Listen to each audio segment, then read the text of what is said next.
Hi boys and girls, how you doing? I miss you a lot. I hope things are going well for you. Today we're going to read about Beethoven. Hopefully we can see him. It's kind of a caricature of him. So as I said before, we're kind of going in order, right? We started with Vivaldi, Bach, Mozart, and then Beethoven. He was a German composer who was the dominant musical figure of the 19th century, particularly famous for his 9 symphonies. He was born in Germany in 1770 and he died in Vienna, Austria in 1827. Music, not cooking, good manners or fashion were Beethoven's entire life. His father began giving him piano lessons before he was 4 years old. Beethoven was so small he had to stand on the piano bench in order to reach the keys. His father would rap his knuckles whenever he made a mistake. Neighbors recalled him as a tiny boy weeping in front of the piano. When he was a little older, his father roused Beethoven at midnight to show him off to friends he would bring home from the bars. His dad was not a nice man. By the time he was 12, Beethoven was an organist at court. He was already publishing music and earning a salary that kept his family going when his father, who had a problem with drinking, sadly, could no longer take care of them. At 16, he caught Mozart's attention. Keep your eyes on him. Mozart was old at this time, old meaning, in his 30s, but he said to people, someday he's going to give the world something to talk about. So Mozart saw his genius, Mozart saw his talent and his potential. Beethoven had a difficult childhood, but he could be playful. One day he bet a church singer that he could throw him off stride by playing variations as he accompanied the singer on the organ during the service. The singer accepted the challenge, but Beethoven won the bet. The singer was distracted, and Beethoven, he did get in trouble. Eventually, he became known as the greatest pianist of all time. He could play so beautifully that his listeners wept, and when they did, he would burst out laughing. "You are fools," he would say. Yet, if people talked while he played, he would stalk off the stage in a huff. If he didn't like the audience, he wouldn't perform at all. Okay, so do you remember when we talked in the introduction about some of these people could be very eccentric, and some of it could be amusing, and some of it could be sort of sad.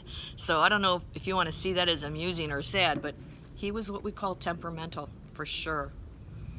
His talent and powerful personality attracted many friends, but his moodiness could make him hard to stay friends with him. He insulted everyone. For an overweight violinist, he wrote a song called Praise to the Fat One. Not nice. On his brother's business card, which read Johann von Beethoven, landowner, Beethoven scrawled Ludwig van Beethoven, brain owner. Once he became angry with a prince who was important to his financial health. In other words, he needed that prince for income. And he said, "There are and there will be thousands of princes, but there is only one Beethoven." A policeman arrested Beethoven one day for acting suspiciously. By this time, the composer was very well known, and the policeman refused to believe that the great Beethoven could look as he did. The fashionable hairstyle of the day was careful pigtails, but Beethoven let his hair grow thick and long and wild. So he was kind of a rebel. He also couldn't be bothered with clean and stylish clothes. When his clothes became too dirty and disgusting, his friends took them away during the night and brought him new ones. Beethoven never noticed the difference. He was just very, very focused on what he was doing. Even Beethoven admitted that he wasn't physically attractive. "I cannot love what is not beautiful, or I should be loving myself." He was short, with a huge head and hairy hands. His face was scarred from smallpox. Again, we've mentioned that disease before. And he had sad, nearsighted eyes. In later life, his ears were stuffed with pieces of cotton wool soaked in some yellow fluid. Only his protruding teeth were always clean, and he constantly rubbed them with a napkin.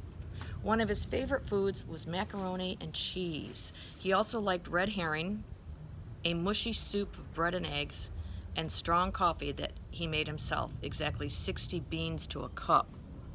That's one strong cup of coffee. Who else liked coffee? You remember? Can you remember who else liked coffee? Bach. Remember, he wrote a cantata to it. He was notorious for his bad cooking and for his behavior in restaurants. Once he got so mad at a waiter that he dumped a plate of veal and gravy on the man's head, and he laughed. He had a loud laugh, and an annoying voice, and he liked to spit, and sometimes he left restaurants without paying, and sometimes he wrote music on the bill. I am never alone when I'm alone, Beethoven said. He usually got up early in the morning to compose, then later walked through the streets of Vienna, muttering, growling, stamping his feet. He carried bulging notebooks of music with him at all times. His handwriting was so messy that almost no one could read it except for him.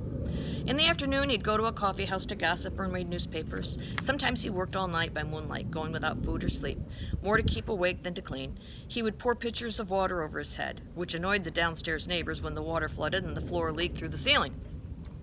When a group of boys peeked in his ground floor window one time, they caught him working in his underwear. Ooh. His room was even more shocking. Dirty laundry, half-eaten food, rusty pens, scribbled papers everywhere. There wasn't even a full chamber pot under the piano. His landlords didn't like him, and he had to move once or twice a year. Beethoven would have been difficult to live with. One woman who rejected his proposal of marriage called him ugly and half crazy. He always had to have his own way. He never married, but he was always in love, often with a woman who was already married or engaged. The saddest thing about Beethoven's life was his gradual deafness, beginning in his late 20s. But he was used to writing music he couldn't hear. As a child, he had been too young to play the compositions he wrote. As his hearing grew worse and worse, he lived inside his head more than ever and kept writing music with no loss of energy. He broke strings on his piano, trying to pound loud enough so that he could hear the notes. Frustration made him even more moody. Even at times, he just didn't even want to live anymore. He just got so depressed. Beethoven conducting an orchestra was a sight to see. He would leap into the air during the loud parts, waving his arms toward the skies, sometimes shouting and not even being aware of it. Then he would crouch low during the quiet parts, almost creeping under the music stands. Audience loved his music. In his last public appearance, he began to cry when someone turned him around to make him aware of the roaring applause that he couldn't hear. He died of liver failure at the age of 57. The legend is that he roused himself from his bed at the end during a violent thunderstorm and shook his fist at the sky, defiant as ever. Mozart's Requiem, the same work Mozart had thought he was writing for his own funeral, which he wasn't, was played at Beethoven's funeral. It was a very sad day for Vienna. 1 out of 10 people who lived there came to pay their respects to Beethoven. So there you have it. Again, you might want to go over to Pandora, and I think if you listen to the Ninth Symphony, that's going to be the one you will recognize. It's used often in advertising. It's used in movies. It's very, I hate to say common, but it's a piece that you have probably heard, or at least parts of it, okay? So I miss you. And I look forward, well, 6th graders, I probably won't see you, but 5th graders, I look forward to seeing you when we come back.